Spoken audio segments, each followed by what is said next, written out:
Hey everyone, welcome back to the channel. Let's talk about the Kardashian family.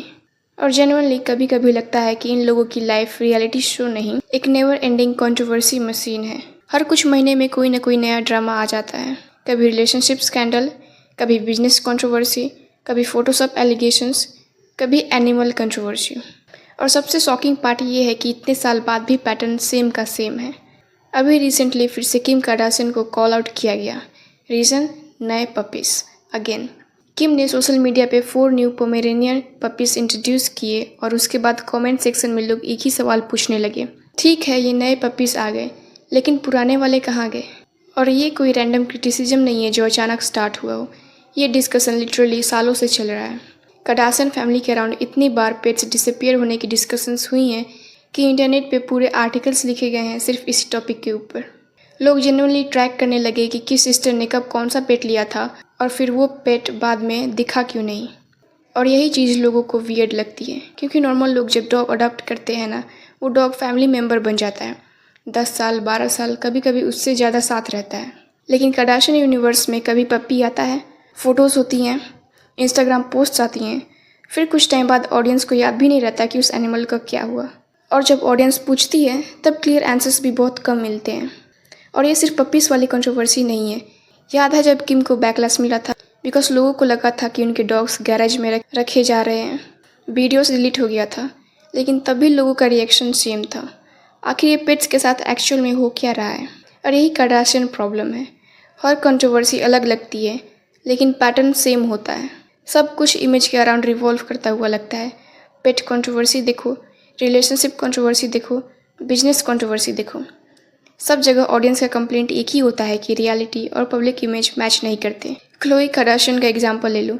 जब Tristan Thompson cheating scandals में repeatedly involve हो रहा था, तब internet का रिएक्शन मोस्टली ट्रिस्टन के अगेंस्ट था। लेकिन फिर जॉर्डन वुड्स कंट्रोवर्सी हुई और पूरा ब्लेम जॉर्डन के ऊपर शिफ्ट होता हुआ दिखाई गया। बाद में क्लोई को खुद क्लैरिफाई करना पड़ा कि फैमिली ब्रेक करने के लिए अल्टीमेटली ट्रिस्टन रिस्पॉन्सिबल था। और ऑडियंस ने भी उस वक्त यही बोला था कि एक ग्रोन मैन के अकाउंटेबिलिटी से बचाया क्यों जा रहा है, जबकि सारा एंगर किसी और पे जा रहा है। फिर ट्रिस्टन का चैप्टर ख़त्म हुआ क्या? नहीं। आज भी जब लोग क्लोई के लाइफ डिसीजंस डिस्कस करते हैं तो सबसे पहले नाम ट्रिस्टन का ही आता है।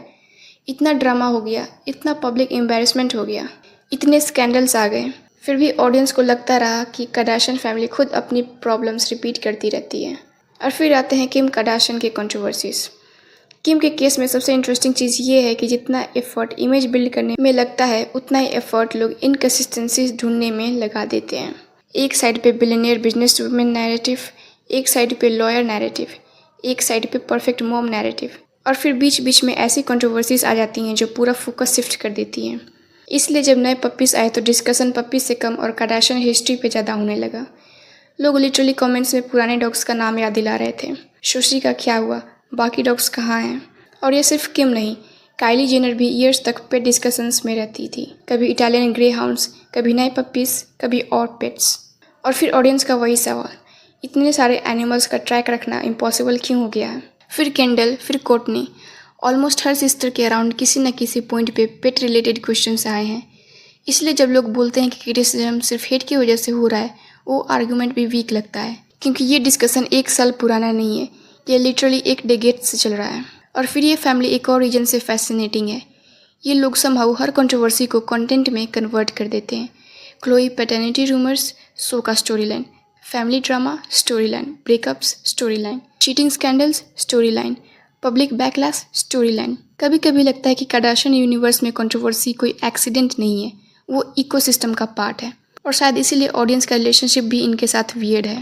लोग बोलते हैं कि उन्हें कार्दाशियंस पसंद नहीं है, फिर भी उनके बारे में बात करते हैं। लोग बोलते हैं कि ये ओवर एक्सपोज्ड है, फिर भी हर कंट्रोवर्सी ट्रेंड कर जाती है। लोग बोलते हैं कि अटेंशन के लिए कुछ भी करते हैं, फिर भी हर हेडलाइन पे मिलियंस क्लिक आ जाते हैं। और शायद यही कार्दाशियन फार्मूला है। चाहे क्रिटिसिज्म हो या सपोर्ट, डिस्कशन बंद नहीं होना चाहिए। अभी भी लेटेस्ट पपी कंट्रोवर्सी में सबसे ज़्यादा वायरल कमेंट्स यही था कि पेट्स आर नॉट एक्सेसरीज। और जब एक फैमिली को सेम क्रिटिसिज्म सालों तक रिपीट सुनना पड़े तो ऑब्वियसली लोग क्वेश्चंस पूछेंगे ही, क्योंकि 1-2 बार कोइंसिडेंस हो सकता है, 3-4 बार मिसअंडरस्टैंडिंग हो सकती है। लेकिन जब हर कुछ साल बाद सेम टाइप का डिस्कशंस वापस आ जाए तो अब ऑडियंस नेचुरली पैटर्न देखना स्टार्ट कर देती है। और कार्दाशियन फैमिली के साथ एग्जैक्टली वही हो रहा है। सो या that's it for this video. Do let me know कि कार्डाशियन फैमिली का सबसे बिजार कंट्रोवर्सी आपको कौन सा लगता है। वीडियो अच्छी लगी हो तो लाइक और शेयर करना, और ऐसे ही हॉलीवुड टी और सेलिब्रिटी ड्रामा अपडेट्स के लिए चैनल को सब्सक्राइब करना मत भूलना। Thanks for watching.